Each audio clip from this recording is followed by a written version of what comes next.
आप देख रहे हैं program the review Kamran Yusuf और शहबाज राना के साथ। द रिव्यू में हम पाकिस्तान की मईशत, खारजा अमूर और नेशनल सिक्योरिटी से जुड़े मामलात पर बात करते हैं।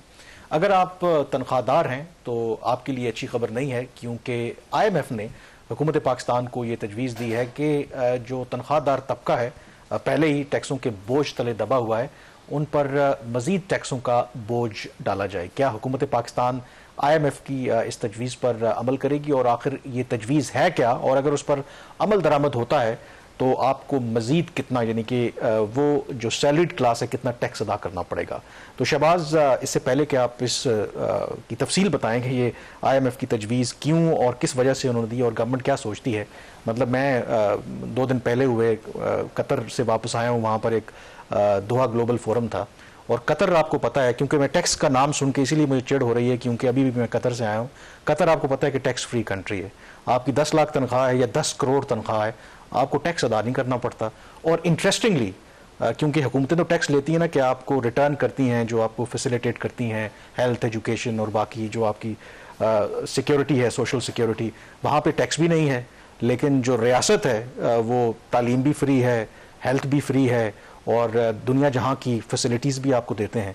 लेकिन पाकिस्तान के अंदर पहले ही हम इतना टैक्स देते हैं, फैसिलिटी तो हमें को मिलती नहीं है, और उस पर मज़ीद जो है, आते ही आपने ये खबर अब सुना रहे हैं कि IMF कहता है जी कि मज़ीद जो तनख्वाहदार तबका है उनसे टैक्स आप लें। कि जो छोटे ममालिक होते हैं उनको मैनेज करना, पॉपुलेशन वाइज उनको मैनेज करना बड़ा आसान होता है, उनके पास वसाइल होते हैं, और ख़ास तौर पर जो गल्फ़ जैसे ममालिक हों जिनके पास तेल भी है, कतर के पास गैस भी है, तो उनके लिए ये इश्यूज़ नहीं होते कि उन्हें अपना बजट कैसे बनाना है और उसकी फाइनेंसिंग कैसे करनी है। पाकिस्तान जैसा मुल्क जो कि जिसकी इकॉनमी मिसमैनेज्ड है over a period of pass 75-76 years, तो हम लोग हमेशा डिपेंडेंट रहे हैं IMF की एडवाइस के ऊपर, वर्ल्ड बैंक की एडवाइस के ऊपर। लेकिन ख़ास तौर पर ये जो सैलरीड क्लास के हवाले से है, मैं देख रहा हूँ 2018 ऑनवर्ड्स काफ़ी ज़्यादा इसमें जो हमारे जो टैक्स स्ट्रक्चर है उसमें काफ़ी ज़्यादा तब्दीलियाँ आ रही हैं, और लगता ऐसे है, कहना तो नहीं चाहिए लेकिन लगता ऐसे है कि एक सैलरीड क्लास की ना, ये जो इंटरनेशनल फाइनेंशियल इंस्टीट्यूशन की या तो उनकी स्लो पॉइजनिंग कर रहे हैं, या ये कि कुछ वो चाहते हैं कि हम लोग भी कुछ करें, आगे से रिटेलिएट करें। थिंग इज सच के आपको पता है कि अभी जून में भी टैक्स रेट्स में चेंज हुआ, उससे पहले भी जब भी इनको मौका मिलता है IMF को कोई ना कोई चीज़ इनसे, जब पाकिस्तान फंसा हुआ तो उनसे करवा लेता है। एक IMF का टेक्निकल मिशन पाकिस्तान आया था लास्ट वीक ऑफ नवंबर, और उसका जो रिव्यू था वो 2 हफ्ते का था। 8 दिसंबर को उसका जो ख़त्म हो गया उसका टाइम। ये जो टेक्निकल मिशन है, ये जो अभी पाकिस्तान IMF का प्रोग्राम है, उसके तहत ये नहीं आया। ये एक उससे हटकर जो है कुछ मिशंस होते हैं जो आते हैं, जो मखसूस एरिया से रिलेटेड होते हैं, और उस पर अपनी टेक्निकल एडवाइस देते हैं थ्रू अ रिपोर्ट। तो 2 मिशंस इस पिछले चंद दिनों में है। एक तो ये टैक्स पॉलिसी के हवाले से, जिसने पाकिस्तान के जो टैक्स लॉज हैं उनको रिव्यू किया, और उसकी जो सिफारिशात हैं वो अभी हतमी तौर पर तो आना बाकी है, लेकिन जाने से पहले उन्होंने एक इजलास किया उसके साथ, हमारी वज़ीर ख़जाना के साथ, तो उनको उन्होंने अपनी रिकमेंडेशन बताई। दूसरा एक और उनका मिशन जो बजट के हवाले से है, वो भी इस वक्त पाकिस्तान में है, और उनका जो रिव्यू है बजट के प्रोसेसेस का, एलोकेशंस का, अप्रूवल का, वो कंप्लीट हो जाएगा। तो अभी नाज़रीन हम जो बात कर रहे हैं वो कर रहे हैं जी IMF का जो टेक्निकल मिशन आया था टैक्स पॉलिसी के हवाले से। गुज़श्ता हफ्ते उन्होंने अपना रिव्यू कंप्लीट किया, बाकायदा उन्होंने भी एक बाज़ाब्ता रिपोर्ट तो पाकिस्तान को नहीं दी, लेकिन चंद बड़ी सिफारिशात थी जिसमें 2 ऐसी चीज़ें थी जिसका डायरेक्ट इम्पैक्ट आएगा पाकिस्तान की तमाम जो पॉपुलेशन है उसके ऊपर, वो खासतौर पर वो लोग जो डायरेक्टली या इनडायरेक्टली किसी तरीके से भी वो टैक्स पे कर रहे हैं। नंबर 1, IMF की तरफ से ये तजवीज़ सामने आई है कि जो पर्सनल इनकम टैक्स है, जिसमें सैलरीड क्लास भी हैं और इंडिविजुअल्स भी हैं, इस वक्त उनसे जो टैक्स लिया जा रहा है वो 7 या 8 मुख्तलिफ रेट्स हैं, उसके ऊपर लिया जा रहा है। 6 लाख तक सैलरीड क्लास का एग्जम्प्टेड है, और उसके ऊपर फिर मुख्तलिफ रेट्स हैं, सालाना 60 लाख आमदनी या 60 लाख से ज़्यादा, उसके ऊपर उन्होंने स्लैब्स बनाई हुई है। तो IMF की तजवीज़ ये है कि ये जो 7 स्लैब्स हैं सैलरीड क्लास की, इसको कम करके 4 कर दिया जाए। इस सूरत में इसमें जो चीज़ समझने वाली है वो ये कि मैक्सिमम रेट जो अभी 35% है, ज़रूरी नहीं है कि ये बढ़ाया जाए। उससे नीचे वाली स्लैब्स हैं, अगर उनको जब आप ख़त्म कर देंगे तो आपका जो भी इनकम लेवल होगा तो अगली स्लैब में ऑटोमेटिकली आप फॉल करेंगे बगैर आपकी तनख्वाह में इजाफे के। तो इससे जो बर्डन आएगा, जो पाकिस्तान की जो मिडिल इनकम ग्रुप और अपर मिडिल इनकम ग्रुप है उनके ऊपर ज्यादा बर्डन आएगा। तो तजवीज ये है कि 7 स्लैब को कम करके 4 कर दिया जाए। और इससे फायदा क्या होगा, बकौल IMF के जो जराए बता रहे हैं कि फायदा इससे ये होगा, इस वक्त जो पाकिस्तान की जो टैक्स कलेक्शन है पर्सनल इनकम टैक्स की मद में जो रफली को तकरीबन पिछले माली साल में 264 अरब रुपया थी, उनका ये मानना है कि ये दुगना से भी ज्यादा हो जाएगी। तो पाकिस्तान कम से कम 300 अरब रुपया इजाफी सैलरीड क्लास से एक साल में वसूल कर सकता है। तो ये है कामरान IMF की जो ब्रॉडर इसकी जो रिकमेंडेशन। लेकिन ये रिकमेंडेशन है, अब ये बताएं, क्योंकि ये टेक्निकल मिशन है। एक होता है कि ज़ाहिर है कि अब आप IMF के प्रोग्राम है, कुछ जो शराइत हैं वो ज़ाहिर है कि आपको मानना पड़ती हैं और उसके बाद ही फिर आपको IMF की जो भी किस्त जारी होती है। तो इस केस के अंदर क्या ये जो रिकमेंडेशंस IMF पाकिस्तान को दे रहा है, और अभी आपने खुद कहा कि वो पब्लिक नहीं हुआ और फॉर्मली उन्होंने सबमिट नहीं की अपनी रिकमेंडेशंस, क्या ये बाइंडिंग है गवर्नमेंट के ऊपर कि इसके ऊपर वो अमल दरामद करें, या ये सिर्फ IMF की तरफ से रिकमेंडेशंस है? देखें, इस स्टेज के ऊपर ये बाइंडिंग नहीं है, ये टेक्निकल मिशन है। अभी तो जो मेरी कुछ लोगों से बात हुई है हुकूमत के अंदर, उनके अंदर भी इस रिकमेंडेशन के हवाले से काफ़ी कंसर्न्स हैं कि IMF हमसे चाहता है कि कितना मजीद बोझ डालें। तो जो अच्छी पॉजिटिव चीज़ ये है, आप चूंकि बहुत पॉजिटिविटी की बात करते हैं, तो जो पॉजिटिव इसके अंदर चीज़ ये है कि मायूसी गुनाह है, मायूसी गुनाह है, और आप बहुत पॉजिटिविटी की बात करें, आपको करना भी चाहिए और सीधे रास्ते पे रहा करें आप। तो पॉजिटिविटी इसके अंदर ये है कि हुकूमत के अंदर एक रेजिस्टेंस है इसके अंदर कि नहीं, ये बहुत ज़्यादा है। तो उनका ये ख्याल है कि हम उनसे बात करेंगे मुफर्दर भी, जब रिपोर्ट आएगी तो सामने पता चलेगा। इसको हो सकता है कि वो कोशिश करेंगे इसको रिपोर्ट में ना शामिल होने दें, लेकिन ड्राफ्ट रिपोर्ट जब शेयर होगी इनके साथ, उसके ऊपर ये अपना उस पर फॉर्मल कमेंट देंगे। बाइंडिंग कैसे हो सकती है? ये हो भी सकती है। टेक्निकल मिशन की जो रिपोर्ट जब आएगी, जब अगला IMF का रिव्यू आएगा या अगला बड़ा प्रोग्राम हम साइन करने जाएंगे IMF से, उस स्टेज के ऊपर IMF फिर पाकिस्तान को कहेगा कि आप ये मैयज ले। याद रहे कि पिछले साल भी जो बजट था उसके मौके पर उन्होंने IMF ने पंगा कर लिया था पाकिस्तान के साथ कि आपके जो टैक्स का हदफ है उसके हवाले से जो आपने इकदाम लिए हैं बजट में वो कम है। तो 2.5% इन्होंने जो है ना, जो स्लैब्स थी, जो 2 लाख वाली और 3 लाख रुपए वाली और सुपर वाली, उस पर इन्होंने रेट्स बढ़ा लिए थे। तो ये IMF इस तरह की चीजें करता रहता है, तो इसको लाइट इस रिकमेंडेशन को नहीं लेना चाहिए। लेकिन जिस रफ्तार से वैसे IMF, आपने खुद कहा कि जून के अंदर भी जो ये टैक्स में इजाफा हुआ जो सैलरीड क्लास है, और अब ये वो रिकमेंडेशन दे रहे हैं, और इस रफ्तार से अगर IMF रिकमेंडेशन देती रही तो मेरे ख्याल में आइंदा आने वाले सालों में, क्योंकि हम तो IMF के प्रोग्राम से इतना जल्दी बाहर निकलने वाले नहीं हैं, तो ऐन मुमकिन है कि IMF कहे कि तमाम जो तनख्वाहदार तबका है उसकी सारी जो सैलरी है वो सीधा कौमी खजाने में ही जानी चाहिए। तो अवाम को तो मतलब सैलरी को टैक्स देने की जरूरत नहीं। उनके ऊपर इस तरह की चीज को प्रेशर, तो आपको याद है कि वर्ल्ड बैंक ने भी एक तजवीज दी थी कि जो एग्जाम्पशन थ्रेश होल्ड है 6 लाख रुपया, उसे कम कर दीजिए सालाना को या मंथली 50,000 रुपया। तो वो जब इस पे बैकलैश आया, क्लैरिफाई किया, वो दे पॉजिटिवली रिस्पोंडेड टू दैट, और उन्होंने वो अपनी जो रिकमेंडेशन थी वो उन्होंने पॉजिटिवली विड्रॉ कर। अच्छा, अब इसके अंदर जो स्लैब्स हैं वो सिर्फ ये बजट के अंदर है, कोई ऐसी बड़ी चीज हम आपको नहीं बता रहे इस वक्त। कौन सी कैटेगरी जो इनकम की है वो उसके ऊपर कितना टैक्स है। अगर तो आपकी महाना आमदन है 50,000 रुपया, आपके ऊपर कोई टैक्स नहीं है। अगर आपकी महाना आमदन है 1 लाख रुपया, तो आपके ऊपर सिर्फ 2.5% टैक्स है, जो एक रीजनेबल रेट है, 2.5% कोई ज्यादा रेट नहीं है। लेकिन अगर आपकी महाना आमदन हो जाती है 2 लाख रुपया, तो उसके ऊपर आपके ऊपर जो टैक्स रेट है वो 12.5% है। और अगर महाना आमदन आपकी 3 लाख रुपया है तो टैक्स रेट आपका 12.5 से बढ़ के फिर हो जाता है 22.5%। तो अगर आपकी आमदन 3 लाख रुपए से ज्यादा लेकिन 5 लाख रुपए तक है तो फिर ये रेट हो जाता है 27.5%। और अगर 5 लाख रुपए से भी ज्यादा आपकी आमदन है तो फिर महाना जो आपकी जो भी आमदन उसके ऊपर जो टैक्स रेट है वो 35% है। अब अगर सामने रख लें यहाँ पे IMF की तजवीज को, तो इस रिकमेंडेशन के मुताबिक लग ऐसा है, जो मेरी FBR में जराए से बात भी हुई है, कि ये जो 2 लाख रुपए महाना आमदन और 3 लाख रुपए महाना आमदन, जहां पे टैक्स रेट इस वक्त आपका 12.5% और 22.5% है, और ये दो जो क्लासेस हैं ये ज्यादा कंट्रीब्यूशन करती हैं इसके अंदर आपकी जो टैक्स कलेक्शन है। पिछले साल 264 अरब रुपए इकट्ठा हुआ था, मेजॉरिटी टैक्स यहां से आया था। तो अगर 2 या 3 स्लैब्स खत्म होती हैं या 1 स्लैब इवन खत्म होती है तो फिर ये वाली जो ब्रैकेट्स है इसके ऊपर ज्यादा हिट आएगी। इस हवाले से मेरी पूरी कोशिश थी कि IMF का मैं कोई वर्जन ले सकूं। जो एस्टर पेरेज उनकी कंट्री हेड है यहाँ पे, उनको हमने सवालात भेजे, उन्होंने जवाब नहीं दिया। हमने 3-4 दिन उनका वेट किया।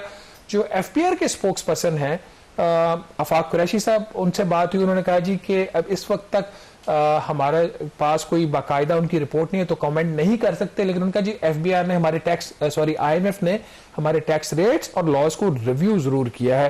कामरेड, रिकमेंडेशन के अंदर एक और भी रिकमेंडेशन है, वो है 18% सेल्स टैक्स का जो रेट है उसके हवाले से। अच्छा, स्टैंडर्ड रेट तो 18% है, लेकिन मुख्तलिफ जो लॉ के अंदर आपने ऐसी प्रोविजंस की हुई हैं जिसके तहत वो जो 18% वाला जो रेट है वो कहीं पे 5 है, कहीं पे 10 है, कहीं पे 12, वो डिपेंड करता है। तो जो एक स्केड्यूल है सेल्स टैक्स एक्ट के अंदर जिसको स्केड्यूल नंबर 8 कहा जाता है, उसके अंदर रिड्यूस्ड रेट्स हैं सेल्स टैक्स के, 18 से कम है।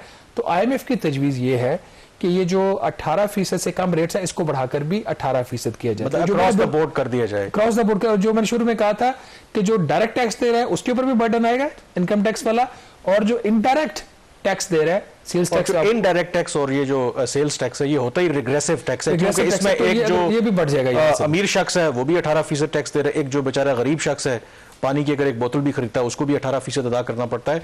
अब इसकी वजह क्या है कि IMF इस तरह की तजावीज़ क्यों देता है? क्या इसकी वजह ये है क्योंकि जो तनख्वाहदार तबका है, जैसे आप और मैं ज़ाहिर है कि तनख्वाहदार हैं, और हमारा जो इनकम टैक्स है, बाकी भी जो लोग इस तरह काम करते हैं, एट सोर्स कट जाता है, हमारी कंपनी एट सोर्स टैक्स काट लेती है और इसलिए FBR को ज़्यादा मेहनत करने की ज़रूरत नहीं। क्या इसकी वजह ये है कि रेवेन्यू बढ़ाने का ये एक आसान तरीका है कि आप जो लोग जो सैलरी क्लास हैं उन पर मजीद टैक्स लगाएं, क्योंकि उनके पास बेचारों के पास ऑप्शन तो है नहीं कि वो कोई डंडी मार सकें और टैक्स अपना अदा ना करें? देखिए, इसके अंदर जब आप लॉज का रिव्यू करते हैं तो कुछ आपको एनॉमलीज नजर आती हैं। हर चीज़ का हम IMF को ब्लेम नहीं कर सकते, हमने खुद कुछ कंसेशन तो क्रिएट की हुई हैं सिस्टम के अंदर, कुछ एनॉमलीज क्रिएट की हुई हैं। तो जो एक बंदा बाहर से बैठेगा आउटसाइड ऑफ द कंट्री, तो वो उसको ग्राउंड रियलिटीज़ का नहीं पता होगा। जैसे चीनी है, चीनी के ऊपर अगर आप 18% रेट लेंगे तो उसकी प्राइस के ऊपर और इम्पैक्ट आएगा, अगर उसके ऊपर 8% आप रिड्यूस रेट चार्ज करके तो और इम्पैक्ट पड़ेगा। इसी तरह से कुछ और जो बहुत ही सेंसिटिव प्रोडक्ट्स होती हैं, आपकी मेडिसिन हैं और बाकी आपकी खाने पीने की अशिया, उसके ऊपर कुछ पे अगर हुकूमत ने कहीं रिड्यूस रेट्स रखे हुए हैं तो वो उसका एक सोशल एक एंगल होता है। तो जब आप लॉस को रिव्यू करते हो तो जब इस तरह की नॉर्मलीज नजर आती हैं वो रिपोर्ट्स तो आती हैं, बट इसके अंदर एक और भी चीज़ है, जो इनकम टैक्स वाली साइड है ना, पर्सनल इनकम टैक्स वाली साइड, ओवरऑल 232 अरब रुपए के करीब सालाना उसका कॉस्ट है जो टैक्स एग्जम्पशंस हुकूमत ने दी हुई है मुख्तलिफ सेक्टर्स को। इन 232 अरब रुपए में एक मेजर तो नहीं, सिग्निफिकेंट पोर्शन कह सकते हैं, अराउंड 20-25 अरब रुपए के करीब पेंशनर्स को जो टैक्स एग्जम्पशंस है वो भी इसके अंदर है। अच्छा, फिर एक और जो चीज़ इसके अंदर है जिसके ऊपर IMF शायद बात नहीं करेगा, जो इंटरनेशनल फाइनेंशियल इंस्टीट्यूशंस हैं, जो डिप्लोमेटिक मिशन पाकिस्तान में काम कर रहे हैं, उनके जो एम्प्लॉइज हैं उनको भी टैक्सों की छूट है। ये आपके जो बैनुल अक़वामी मुआहिदे होते हैं उनके तहत आपको छूट होती है, और ये रेसिप्रोकल होते हैं। ज़ाहिर है कि जो पाकिस्तान के डिप्लोमेट्स हैं उनको भी ऐसा ही है। 30 अरब रुपया इसकी सालाना कॉस्ट है।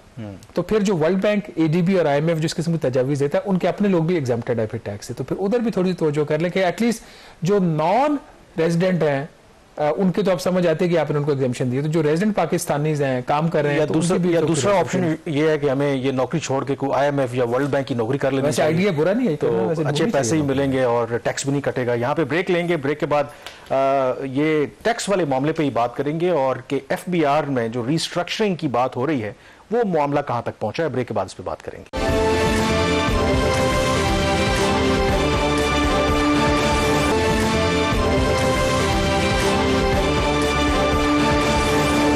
ब्रेक के बाद एक दफा फिर आपको खुश आमदेद कहते हैं। FBR में रीस्ट्रक्चरिंग की बात हो रही है। जो निगरान हुकूमत है ये कोशिश कर रही है कि FBR के अंदर इस्लाहात जो है मुतारफ कराई जाएं, लेकिन जो भी मंसूबा है इस वक्त इंटरिम गवर्नमेंट का वो लगता नहीं है कि कामयाब हो पाएगा। उसमें कई लीगल जो है वो हर्डल्स जो है वो सामने आई हैं। लेकिन सबसे इंपॉर्टेंट बात शहबाज, ये जो FBR में रीस्ट्रक्चरिंग हम बहुत अरसे से सुनते आ रहे हैं, हर जो गवर्नमेंट है उसने कोशिश की इनकी इस्लाहात करने की, लेकिन हमें कामयाबी उस तरह से मिली नहीं है। तो ये जो निगरान हुकूमत है, आखिर इनको क्या ख्याल आया कि इतने कम अरसे में, दो कि इनका टाइम तो वैसे पूरा हो चुका है लेकिन ज़रा इलेक्शन डिले हैं तो ये अभी काम कर रहे हैं, कि इनको क्या लगा कि जो कई डेकेड से एक इशू को हम हल नहीं कर सके, ये चंद माह के अंदर उसकी जो रीस्ट्रक्चरिंग कर लेंगे, और इतना क्या इनके पास मैंडेट है कि वो ये ऐसा काम करें? देखिए, जो finance minister doctor Shamshad Akhtar साहब हैं, मतलब उनकी बहुत पुरानी ख्वाहिश है कि जो FBR के जो इश्यूज़ हैं इनको रिजॉल्व किया जाए। अभी जो हम ब्रेक से पहले बात कर रहे थे, जो आपके टैक्स लॉज के प्रॉब्लम्स हैं, ये जिस तरह आपने कहा कि जी क्या इनको नजर आता है कि जी इस ये क्लास आई हुई, इसी को पकड़ लो, एग्रीकल्चर की कोई बात नहीं कर रहा, रियल एस्टेट की बात नहीं कर रहा।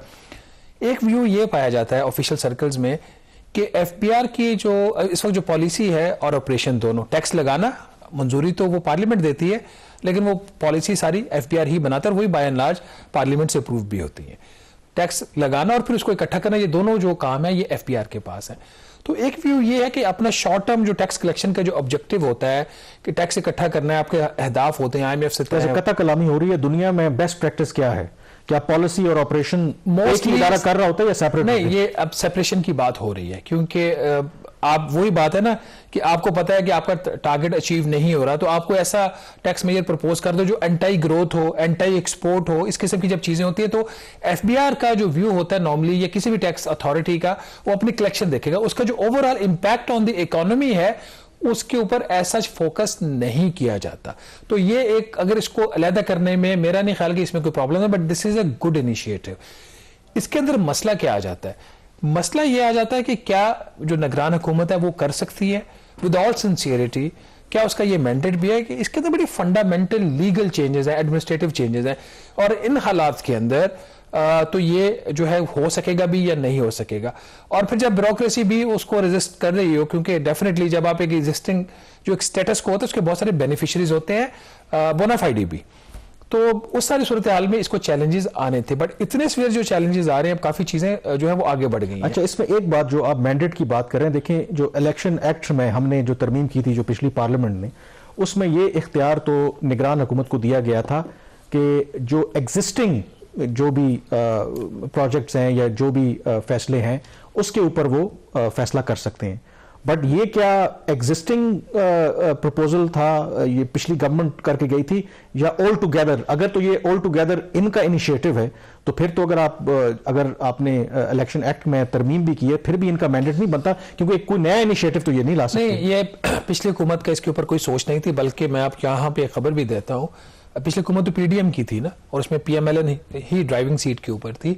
जो मेरी इंफॉर्मेशन है, पीएमएलएन जो है वो एफबीआर की रिस्ट्रक्चरिंग की इस सूरत हाल में उसके हक में नहीं है। तो एक रेजिस्टेंस पॉलिटिकल साइड से भी इसको आ रही है।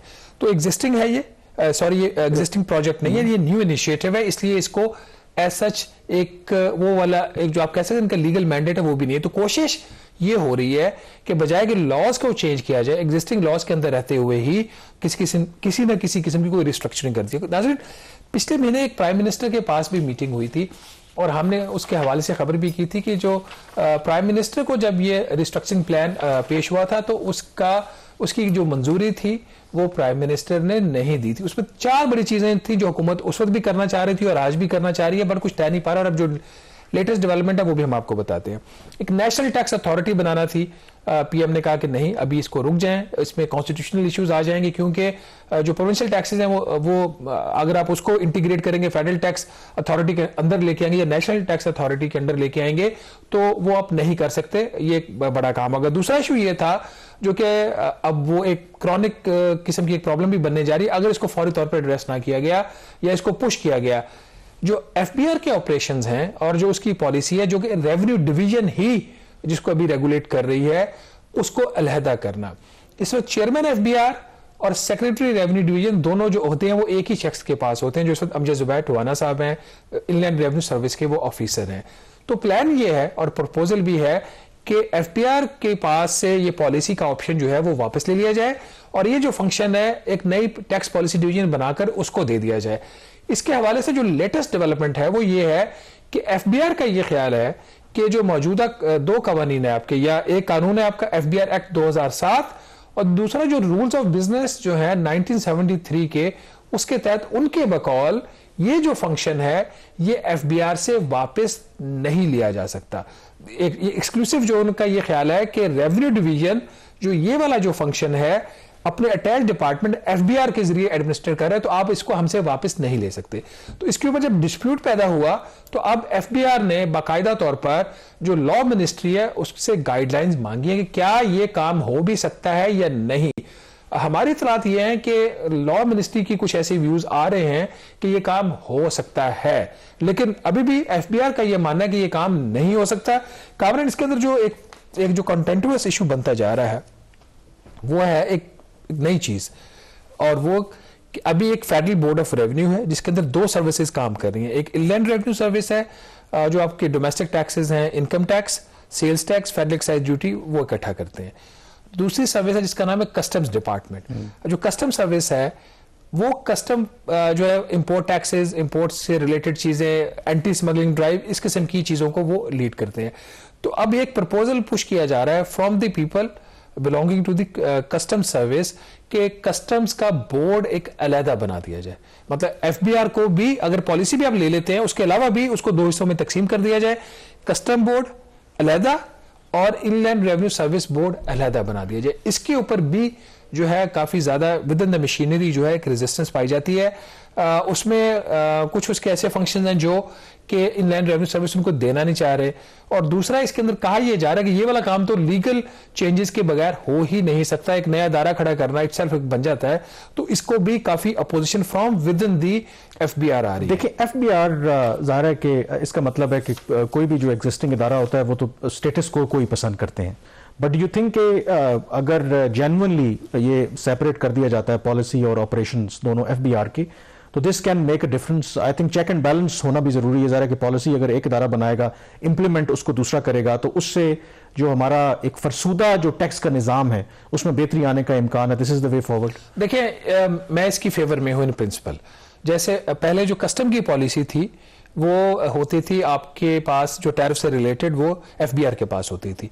तो पिछली हुकूमत के टाइम पे ये जो टैरिफ पॉलिसी बोर्ड एक बनाया गया under the ministry of commerce, जिसको कॉमर्स मिनिस्टर चेयर करते हैं, तो ये फंक्शन पॉलिसी का कस्टम से वापस ले लिया गया। उसका फायदा ये हुआ कि अब कोई भी अगर किसी टैरिफ में कोई चेंज होनी है तो एक पॉलिसी बोर्ड में वो मामला जाता है जिसको कॉमर्स मिनिस्टर, जो कि इंडिपेंडेंट एंटिटी है, वो उसको चेयर करते हैं। इसके एक एग्जांपल लीजिए कि इस साल जब रेगुलेटरी ड्यूटीज खत्म हुई गाड़ियों के ऊपर और बाकी अशिया के ऊपर जिसको हुकूमत ने लगाया हुआ था, तो ये फर्दर उसकी एक्सटेंशन चाह रहे थे। एक एक्सटेंशन तो दे दी कस्टम टैरिफ पॉलिसी बोर्ड ने, दूसरी एक्सटेंशन के लिए जब गए, नवीद कंवर कॉमर्स मिनिस्टर थे, हमने इस पर प्रोग्राम भी किया, तो उन्होंने रिफ्यूज कर दिया। ये तुम लोगों ने क्या तमाशा बनाया हुआ है। तो एक सेपरेट इंडिपेंडेंट चेक आया तो वो चीज रुक गई। जो पीटीआई की हुकूमत थी उसने 2019 में ये काम किया था कि उस वक्त भी एक काबीना का फैसला था। वो फैसला ये था कि जो पॉलिसी फंक्शन है वो एफबीआर से सेपरेट करके फाइनेंस डिवीजन को दे दिया जाए। तो उस वक्त काबीना के फैसले में एक और भी चीज थी, based on law division opinion, कि ये काम जो एफबीआर एक्ट है और बाकी जो कानून है उसमें अमेंडमेंट के बगैर नहीं हो सकता। उसी चीज को अब एफबीआर बेस बना रहा है कि ठीक है आप ये सेपरेट कर ले, हमें इस पर इतराज नहीं है, we will support it, but आप लॉज में तरमीम करेंगे, ये एडमिनिस्ट्रेटिव या एग्जेक्टिव ऑर्डर से आप नहीं कर सकते। और मेरा ख्याल है कि ठीक है, अगर कवानीन में भी तरमीम करनी पड़े तो उसके लिए इंतजार किया जा सकता है। पाकिस्तान में जाहिर है कि फरवरी में आम इंतखाबात होने हैं, उसके बाद एक इलेक्टेड गवर्नमेंट आएगी, तो उसका इख्तियार होना चाहिए। और अगर कवानीन में तरमीम करके एफबीआर के अंदर इस्लाहात की जा सकती हैं, उससे रेवेन्यू कलेक्शन हमारा बेहतर हो सकता है, तो आई थिंक इससे अच्छी क्या बात हो सकती है। यहाँ पे ब्रेक लेंगे और ब्रेक के बाद जिक्र करेंगे कि कैसे पाकिस्तान में दहशतगर्दी के वाकयात में इजाफा हो रहा है और पाकिस्तान कलअदम तरीके तालिबान पाकिस्तान से डील करने के लिए किन ऑप्शंस के ऊपर गौर कर रहा है। ब्रेक के बाद इस पर बात करेंगे।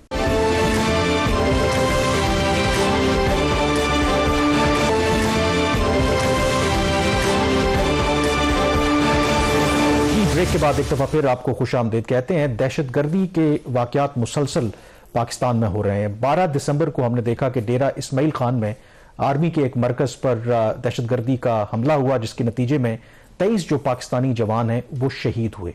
ये गुज़श्ता 10 सालों में सबसे बड़ा हमला था जिसमें एक ही अटैक में इतनी बड़ी तादाद में जो पाकिस्तानी जवान हैं वो शहीद हुए हैं। और आज टांग के अंदर पुलिस लाइन्स के ऊपर अगेन दहशतगर्दी का एक वाकया पेश आया है। और जो 12 दिसंबर का वाकया था उसकी जिम्मेदारी जो एक गैर मारूफ दहशतगर्द ग्रोह है तहरीके जिहाद पाकिस्तान, उसने कबूल की। और आज जो टांक में वाकया पेश आया उसकी जिम्मेदारी कबूल की है एक नया ग्रुप सामने आया है, अंसारुल जिहाद। अब ये बहुत इंटरेस्टिंग पहलू है क्योंकि कलअदम जो तहरीके तालिबान पाकिस्तान है वो पाकिस्तान के लिए हमेशा से एक मेजर थ्रेट रही है, लेकिन हालिया हफ्तों में हमने ये देखा है, एक नया पैटर्न देखा है कि जब दहशतगर्दी के वाक़यात होते हैं तो ये जो गैर मारूफ जो ग्रुप हैं ये इसकी जिम्मेदारी जो है वो कबूल कर रहे हैं। तो शहबाज अंसारुल जिहाद हो या तहरीक जिहाद पाकिस्तान हो, जो मेरी पाकिस्तान के जो सिक्योरिटी ज़राए हैं उनसे जो बात हुई है, पाकिस्तान तो कन्विंस्ड है और पाकिस्तान के जो इदारे हैं कि ये बुनियादी तौर पर तहरीक तालिबान पाकिस्तानी है, सिर्फ इस वजह से कि जब वो खुद जिम्मेदारी कबूल करते हैं तो उसकी वजह से अफगान तालिबान के ऊपर दबाव आता है।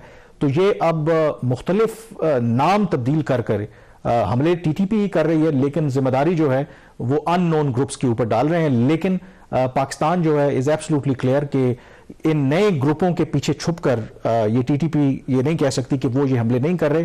पाकिस्तान ये समझता है कि ये टीटीपी है और टीटीपी जो है वो ऑपरेट कर रही है अफगानिस्तान से। और पाकिस्तान ने अगेन जो 12 दिसंबर का भी वाक़या हुआ, अफगानिस्तान के जो नाज़िमुल अमूर हैं उनको दफ्तर खारजा तलब किया और फिर उन पर जोर दिया कि वो इस वाक़े की तहकीकात भी करें, जो लोग इसमें मुलव्विस हैं उनके खिलाफ कार्रवाई करें, बल्कि उनको पाकिस्तान के हवाले करें। लेकिन अभी तक इट अपेयर्स कि अफगान तालिबान के कान पर जूं नहीं रेंग रही, क्योंकि आज टांग का जो वाक़या है, again this is another provocation. Kamran, इसके अंदर जो टाइमिंग है वो बड़ी इंपॉर्टेंट है। तो आप क्या समझते हैं कि ये जो सडन इसमें एक स्पाइक आया है इन टेररिस्ट अटैक्स में और ये बड़े बड़े पैमाने के ऊपर ये अटैक्स हो रहे हैं, जैसे आप कह रहे हैं कि तकरीबन 10 साल के बाद इस किस्म का इतना बड़ा वाक़या जिसमें एक ही हमले में मेरे ख्याल 23 से ज़्यादा जो है वो जो अफसरान और जो जवान थे वो शहीद हुए हैं। तो इसकी ये जो स्पाइक है, इसको कोई इसके अंदर कोई डोमेस्टिक फैक्टर है, इंटरनेशनल फैक्टर है जो इस चीज़ को सिचुएशन को एक्सप्लॉइट करना चाह रहा है, और फिर इतना बड़ा हमला जिसमें इतनी बड़ी शहादतें हुई हैं, डेफिनेटली इसके ऊपर जो फिर लॉ एनफोर्समेंट एजेंसीज हैं वो अपना रिटेलिएशन तो शो करेंगी, and it could be anything, even it could be anything, cross border attack, things like that. देखें, जो रिटेलिएशन की आपने बात की ना, मैंने इस हवाले से खबर भी की थी कि there will be some action. ज़ाहिर है कि जो ज़राए हैं वो ये तो एलेबोरेट नहीं करते, और ऑब्वियसली ये रियासत का इख्तियार है और बिकॉज ऑफ स्ट्रेटेजिक रीजंस अपने प्लान तो आप डिस्क्लोज नहीं करते। क्यों इस हवाले से रिटेलिएशन होगी, उसके लिए मैं आपको 2011 में ले जाता हूँ। 2011 में आपको पता है कि सलाला में अमेरिका ने पाकिस्तानी चेक पोस्ट पर स्ट्राइक किया था, जिसके नतीजे में 24 जो पाकिस्तानी जवान थे वो शहीद हो गए थे। और अमेरिका और पाकिस्तान उस वक्त इत्तेहादी थे, दोनों दहशतगर्दी के खिलाफ जंग लड़ रहे थे, लेकिन उसके बावजूद अमेरिका ने पाकिस्तानी चेक पोस्ट के ऊपर हमला किया और इतना स्ट्रांग रिएक्शन था कि 7 माह के लिए पाकिस्तान ने जो नेटो की सप्लाई थी वो बंद कर दी थी, और तब तक बंद रखी थी जब तक अमेरिका ने बाकायदा तौर पर माफ़ी नहीं मांगी थी और रिग्रेट नहीं किया था, और उसके बाद ही पाकिस्तान ने नेटो की सप्लाई बहाल की थी। क्योंकि जब इतनी बड़ी तादाद में आपके फौजी जवान शहीद हो जाएं तो ये बड़ा नेचुरल है कि जो भी उस वक्त की जो फौजी क़यादत होगी उसके ऊपर दबाव आता है कि आप ऐसे इस तरह के बड़े हमले बगैर किसी रिटेलिएशन के जाने नहीं दे सकते। तो जब अमेरिका आपका इत्तेहादी था, आपने इतना सख्त रद्द-ए-अमल दिया, तो आप इमेजिन कर सकते हैं कि अफगान जो तालिबान है या अफगानिस्तान और पाकिस्तान ने ये अगेन कहा है कि ये जो हमला हुआ है इसमें टीटीपी मुलव्विस है। इसमें बल्कि इंटरेस्टिंगली अफगान मीडिया खुद रिपोर्ट कर रहा है जो एक खुद कुश हमला आवर था वो ना सिर्फ अफगान नेशनल है बल्कि अफगान तालिबान का मेंबर भी है। तो ये अफगान तालिबान का बाकायदा वो मेंबर है। ये खुद जो अफगान मीडिया है, बड़े वहाँ के सीनियर जर्नलिस्ट हैं, आजकल वो कनाडा में एग्जाइल में चले गए हैं, बिलाल सरवरी, उन्होंने बाकायदा तौर पर वो वीडियो भी शेयर की है जो खुद कुश हमला आवर था। उसने जो आखिरी अपना बयान रिकॉर्ड करवाया है उसका जो अफगानिस्तान का सूबा हिलमंद है उससे उसका ताल्लुक है, और उसने कहा कि ये अफगान तालिबान का हिस्सा है और ये मुलव्विस है जो DI खान में हमला हुआ है।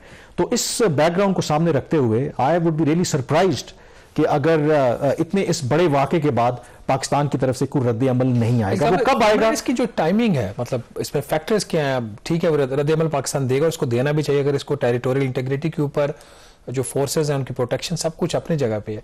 तो इसकी टाइमिंग के ऊपर कुछ बात हुई कि क्यों सडन स्पाइक आ रहा है, इसके पीछे फैक्टर्स क्या हैं? देखिए, जो स्पाइक है वो तो गुज़श्ता कई आप हफ्ते और कई महीनों से आपको लग रहा है कि तवातुर से पाकिस्तान में दहशतगर्दी के वाक़यात में इजाफा हो रहा है। लेकिन ये जो इंसिडेंट है इसलिए सीरियस एस्केलेशन है क्योंकि 26 नवंबर को बन्नू में एक इसी तरह का वाक़या पेश आया था जिसमें 4 पाकिस्तानी सिक्योरिटी एहलकार शहीद हुए थे। उसके बाद पाकिस्तान ने वाज़े तौर पर अफगान तालिबान को एक पैगाम भिजवाया था कि अगर इसके बाद फर्दर पाकिस्तान में कोई दहशतगर्दी का वाक़या हुआ जिसके ताने बाने अफगानिस्तान से जाके मिले तो पाकिस्तान जो है उसको फिर इजी नहीं लेगा, पाकिस्तान जो है वो रिटेलिएट करेगा। और उसके बाद इतना ये सीरियस अटैक होना, आई थिंक इसका मतलब ये है कि जो पाकिस्तान की जो भी टैक्टिक हैं, पाकिस्तान अगर वार्निंग भी दे रहा है वो बिल्कुल काम नहीं कर रही है। और उसकी एक रीज़न ये भी हो सकती है क्योंकि ये अफगान तालिबान भी जब अमरीकियों के साथ निगोशिएट कर रहे थे तो ये वायलेंस को एज अ मेजर टूल समझते थे। इन्होंने कभी भी सीज फायर के ऊपर एग्री नहीं किया क्योंकि उनको पता था कि जितना वो वायलेंस इंक्रीज करेंगे उतना टेबल के ऊपर उनको बार्गेनिंग चिप के तौर पर इस्तेमाल कर सकते हैं। तो ये ऐन मुमकिन है कि जो कलअदम तरीके तालिबान पाकिस्तान भी है वो इस तरह की पुरतशद्दुद जो कार्रवाइयां हैं, दहशतगर्दी के वाकयात में इजाफा करके पाकिस्तान की हुकूमत को मजबूर करना चाहती है कि वो किसी तरह से मुज़ाकरात की टेबल पर आए और उनकी मुतालबात माने। लेकिन पाकिस्तान के अंदर ये क्लियरली एक सेंस है कि इन दहशतगर्दों के साथ बिल्कुल भी किसी सूरत में मुज़ाकरात नहीं किए जाएंगे। इसका वे आउट क्या होगा नोबडी नोज, बट ये बात एटलीस्ट तय है कि ये जो DI खान वाला वाकया पेश आया है इसका रद्द अमल जरूर आएगा। वो कब आता है, किस तरीके से आता है, उसका हमें इंतजार करना होगा। यहां पे ब्रेक लेंगे, ब्रेक के बाद जिक्र करेंगे भारतीय सुप्रीम कोर्ट का जो इस हफ्ते मुतनाज़ा फैसला आया है कश्मीर के हवाले से।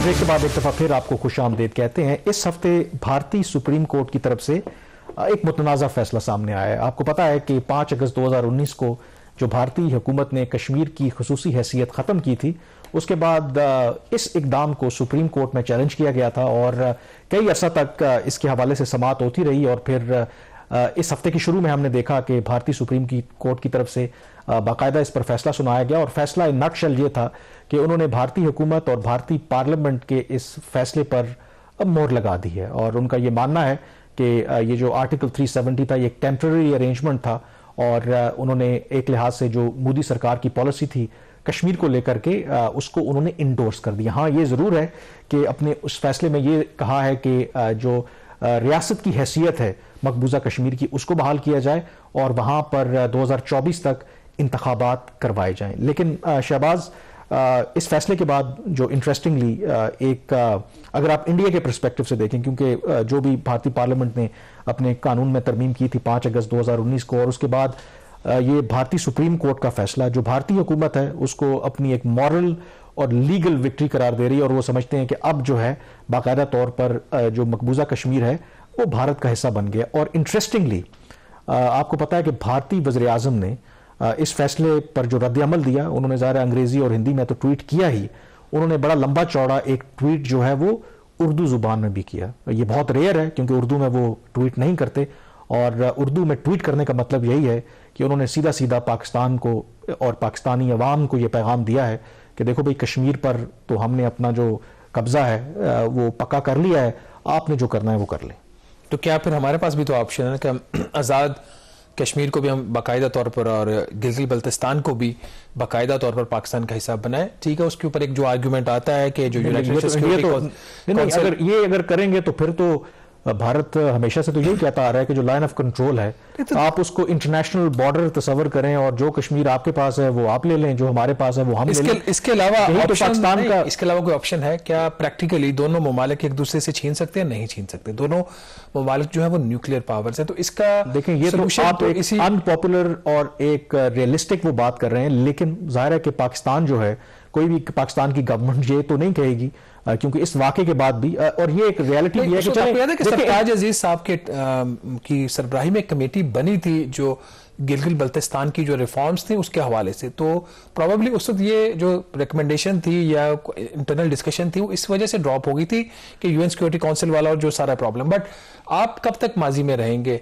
या तो प्रैक्टिकल ऑप्शन इसके अलावा तो कोई है नहीं, या तो कोई और ऑप्शन हो, बेहतर ऑप्शन हो। अब उसका नुकसान ये हो रहा है कि जो इंटरनली अगर डोमेस्टिकली आप देखें वो जो दोनों स्पेशल रीजन्स हैं इकोनॉमिकली वो डिपेंडेंट है फेडरल गवर्नमेंट के ऊपर। अगर वो होंगे, एक सूबे का उनकी हैसियत होगी, तो they will be having share in everything including resources.